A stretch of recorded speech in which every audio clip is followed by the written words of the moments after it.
प्रियात्मन सप्रेम जय जीव आदि मुनीश्वर जोगेश्वर परम पूज्य सत्य सम्राट सदगुरुदेव सिमनी जी का वचनामृत से एक बूंद उच्च भावना द्वारा आरोग्यता का लाभ।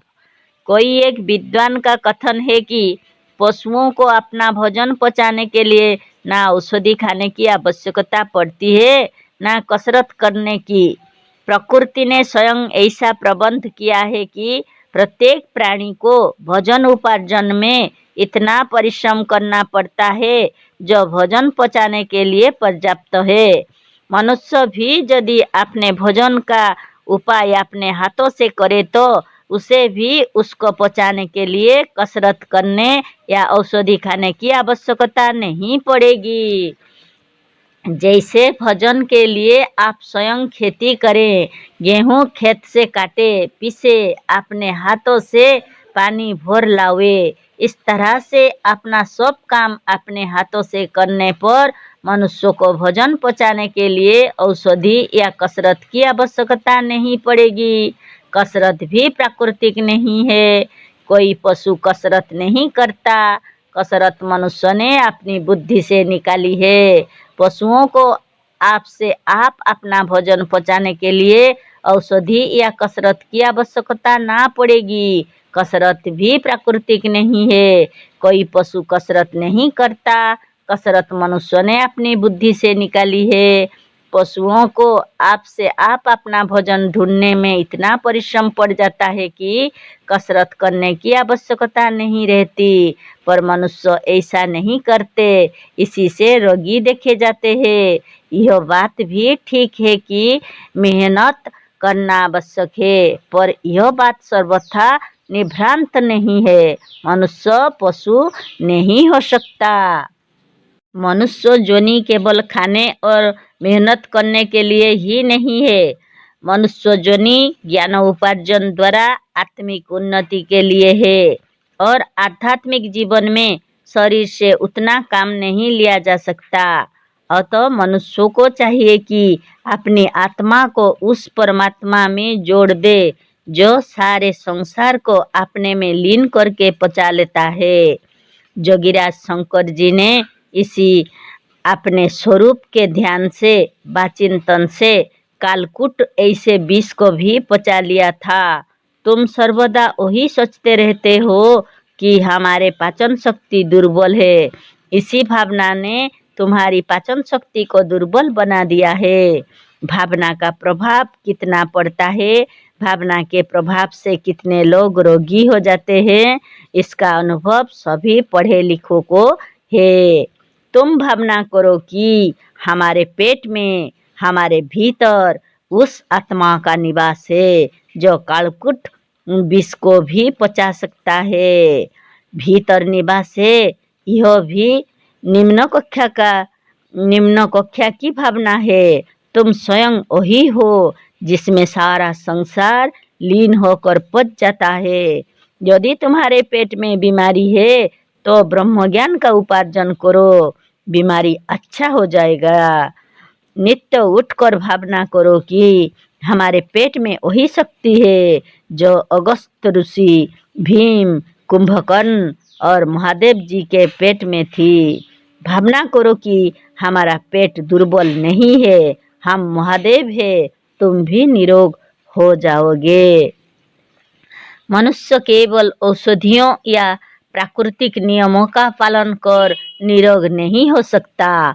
पशुओं में चिंतन, मनन, भावना और विचार की शक्ति इतनी कम होती है कि वह नहीं के बराबर है, पर मनुष्य शरीर से कहीं अधिक बुद्धि और विचार से काम लेता है। मनुष्य के शरीर पर प्रकृति के नियमों का उतना प्रभाव नहीं पड़ता जितना उसके चिंतन, मनन, विचार, बुद्धि और भावना का पड़ता है। मनन करने ही के कारण इसका नाम मनुष्य पड़ा है। मनुष्य वही है जैसा उसका विचार और सिद्धांत है। अतः निरोग होने के लिए भावना और विचार की उच्चता आवश्यक है।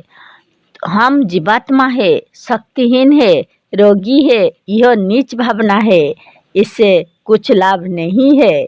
आज ही से भावना करो कि हम वो है जो निरोग और निर्विकार है, हमें कोई रोग नहीं हो सकता। इसका प्रभाव शरीर पर भी पड़ेगा, वह भी साधारण नहीं। इसका प्रभाव ऐसा पड़ेगा कि आप स्वयं अपने शरीर की दशा देखकर चकित होंगे। ब्रह्म की भावना शांति और आरोग्य का कोष है। महामारी के फैलने पर कितने लोग डर कर उसकी भावना कर उसे अपने पास बुला लेते हैं। यदि तुम स्मरण करो तो मालूम होगा कि तुम्हें भी कितने रोग भावना के कारण हो गए हैं। जिस औषधि व वैद्य पर तुम्हारा विश्वास नहीं है, उसकी दवा से तुम कभी अच्छे नहीं होते। जिस औषधि व वैद्य पर विश्वास है, उसकी दवा से अच्छे हो जाते हो। इसका क्या कारण है? इसका कारण यह है कि ऐसी औषधि के खाने पर तुम यह भावना करते हो कि अब हम अच्छे हो जाएंगे, बस अच्छे हो जाते हो। हमने केवल पानी देकर सैकड़ों रोगियों को अच्छा कर दिया है। बात यह है कि उस पानी को उस वास्तविक हम परमात्मा ने दिया था, जिसके देखने मात्र से जल अमृत हो जाता है। होम्योपैथिक औषधियाँ क्या है? एक सरसों बराबर गोली एक बोतल पानी में डाल देते हैं, फिर उसका एक बूंद लेकर एक बोतल जल मिलाकर रोगी को पीने के लिए देते हैं। रोगी क्यों अच्छा हो जाते हैं? दवा की भावना से। इन सब औषधियों में केवल रोगी ही की भावना नहीं काम करती, वैद्य की भावना भी काम करती है। जिस औषधि को देते समय वैद्य की दृढ़ भावना है कि इससे रोगी अच्छा हो जाएगा, उसे खाकर रोगी अवश्य अच्छा हो जाएगा। होम्योपैथिक दवाइयाँ जल, चिकित्सा, भस्म और लौंग इत्यादि देकर व झाड़ फूंक कर रोगियों को अच्छा करने में अपनी भावना ही बहुत काम करती है। महात्मा यदि अपनी दृढ़ भावना से किसी रोगी को छू दे तो वह रोगी निरोग हो सकता है। अतः यह सिद्ध होता है कि मनुष्य जनी में भावना की प्राधान्यता है। बिना भावना के उच्च हुए मनुष्य सर्वथा निरोग नहीं हो सकता। मनुष्य के लिए सबसे बड़ा रोग अपने स्वरूप का अज्ञान है। जहाँ अपने स्वरूप का अज्ञान नहीं, वहाँ रोग का ठहरना कठिन है। जिसे ब्रह्म ज्ञान नहीं है, वह कभी निरोग नहीं कहला सकता। विचार करने से मालूम होगा कि मानसिक व आध्यात्मिक उन्नति से सांसारिक रोग आप से आप मिट जाते हैं। खटाई के चिंतन मात्र से शरीर पर जो प्रभाव पड़ता है, वह किसी से छिपा नहीं है। मुंह में पानी भर आता है। एक युवा पुरुष पर युवती का चिंतन मात्र भी बिना अपना प्रभाव डाले नहीं रहता। किसी भय के कारण होने से मनुष्य का शरीर पीला हो जाता और कांपने लगता है।